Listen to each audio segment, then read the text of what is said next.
Rachel with the Charlotte Mason Plenary. Thank you for joining me for another video in our series of Finding Your Way with Charlotte Mason's 20 Principles. Today we are talking about 3 principles, principles number 11, 12, and 13, because these 3 principles all deal with the science of relations. Here's what Charlotte says about them. Principle number 11. But we, believing that the normal child has powers of mind which fit him to deal with all knowledge proper to him, give him a full and generous curriculum, taking care only that all knowledge offered him is vital, that is, that facts are not presented without their informing ideas. Out of this conception comes our principle that education is the science of relations. That is, that a child has natural relations with a vast number of things and thoughts. So we train him upon physical exercises, nature lore, handicrafts, science and art, and upon many living books. For we know that our business is not to teach him all about anything, but to help him to make valid as many as may be of those first-born affinities that fit our new existence to existing things. In devising a syllabus for a normal child of whatever social class, 3 points must be considered. He requires much knowledge, for the mind needs sufficient food as much as does the body. The knowledge should be various, for sameness in mental diet does not create appetite. In other words, curiosity. Knowledge should be communicated in well-chosen language because his attention responds naturally to what is conveyed in literary form. Now, Charlotte does discuss some of these principles in Volume 6, specifically Chapter 10. But that chapter, for me, has always been a little bit vague and a little bit too detail-oriented in some aspects. So I prefer some readings from Volume 3. So that's what we're going to talk about today. But what exactly does education is the science of relations mean anyway? Charlotte calls it the captain idea. It is the idea that should guide us as educators, as parents and teachers in choosing or creating a curriculum for our students. A captain idea for us. Education is the science of relations.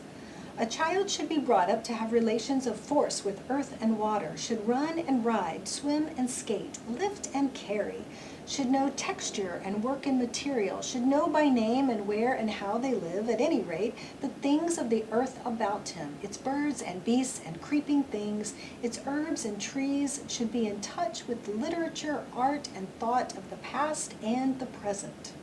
Now, she's not saying that a child should know all these things, as in having them crammed into them, like filling a vessel, or having all the connections made for them, as in the case of unit studies.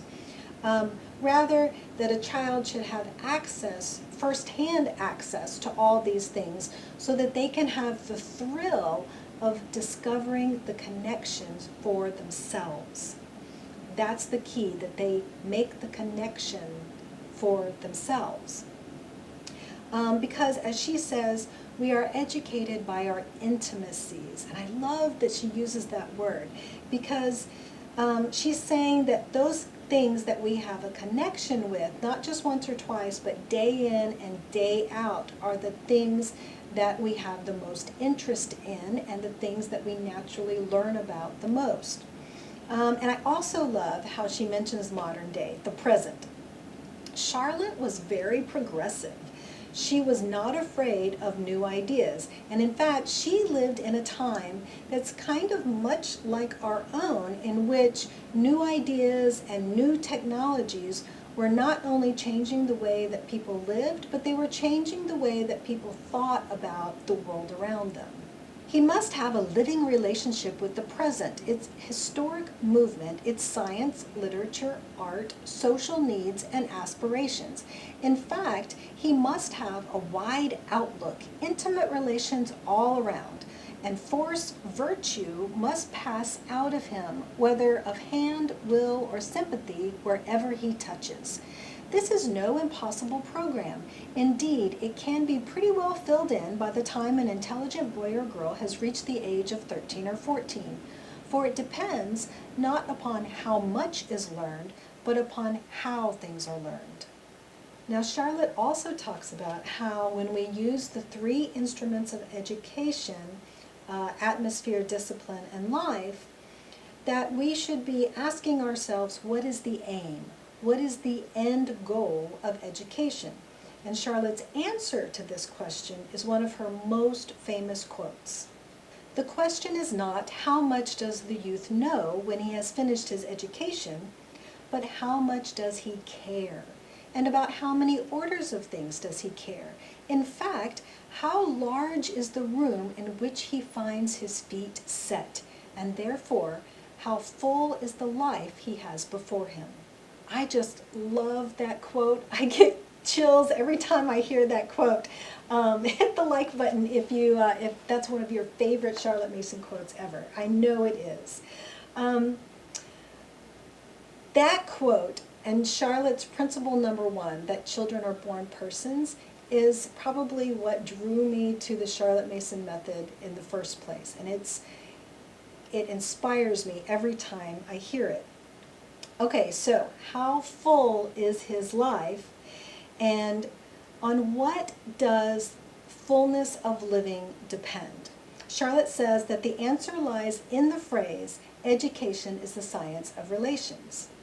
What we are concerned with is the fact that we personally have relations with all that there is in the present, all that there has been in the past, and all that there will be in the future, with all above us and all about us, and that fullness of living, expansion, expression, and serviceableness for each of us depend upon how far we apprehend these relationships and how many of them we lay hold of. Every child is heir to an enormous patrimony, heir to all the ages, inheritor of all the present. The question is, what are the formalities necessary to put him in possession of that which is his? Okay, so this is the feast that is a Charlotte Mason education. This is the analogy of providing the child with a banquet of all these different dishes, all these different subjects, and then making sure that he tries every single one of them, because you never know what dish or what subject may light a spark in a child, may create that awakening idea.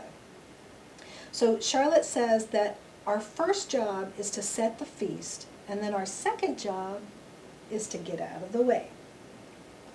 We're supposed to remove obstructions and provide stimulus.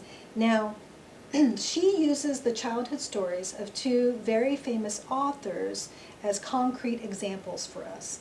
The first one is John Ruskin, and the second one is William Wordsworth. She uses Ruskin's autobiography about his childhood to tell us what not to do. Ruskin's parents were of the rich middle class who think, not wisely but too much, about the bringing up of their children, who choke a good deal of life with their care and coddling, and are apt to be persuaded that their children want no outlets but such as it occurs to them to provide. Ruskin has here left a grave indictment, not of them, but of the limitations of his condition. One hears the cry of the child, like that of Lawrence Stern's caged starling, "I can't get out, I can't get out," repeated from page to page. So this is what is called helicopter parenting. And I know I'm guilty of it too. We probably all are. But take heart, because then Charlotte gives us an excellent example of how truly effortless it can be to put a child in possession of that which is his. And here she quotes a poem by Wordsworth about his childhood, and simply put, she says that his mother had let her little boy live, truly live. "Oh, many a time have I, a 5 years' child, in a small mill race severed from his stream, made one long bathing of a summer's day, basked in the sun and plunged and basked again. Fair seed time had my soul, and I grew up fostered alike by beauty and by fear. Fair seed time had my soul. What a beautiful, beautiful thought that a child's soul has the time from the very beginning, the seeds of those awakening ideas that he needs to make connections and the science of relations. Okay, so Charlotte also talks about setting up dynamic relations. And there are three categories that should be served up at the feast.